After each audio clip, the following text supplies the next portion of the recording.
உலகத்தில் உள்ள மக்கள் எண்ணிக்கையை விட அதிகமான லெகோ மினிபிகர்கள் உள்ளதா?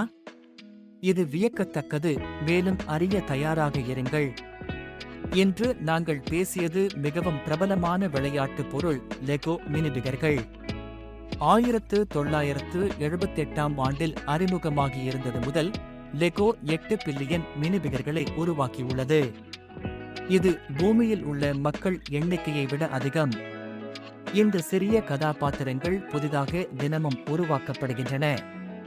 விண்வெளி வீரர்கள் அல்லது சூப்பர் ஹீரோக்கள் என்ற வகையில் லெகோ மினிபிகர்கள் பாப் கலாச்சாரத்தில் பெரிய பங்கை வகிக்கின்றன. ஒரு மினிபிகரை அடுத்த முறை பார்க்கும்போது அது பில்லியன்களில் ஒன்றாக இருப்பதை நினைவில் கொள்ளுங்கள். இது வியக்க வைக்கிறதா? மேலும் வியக்கத்தக்க விஞ்ஞான உண்மைகளை அறிய தொடரவும் மற்றும் உங்கள் நண்பர்களுடன் பகிரவும்.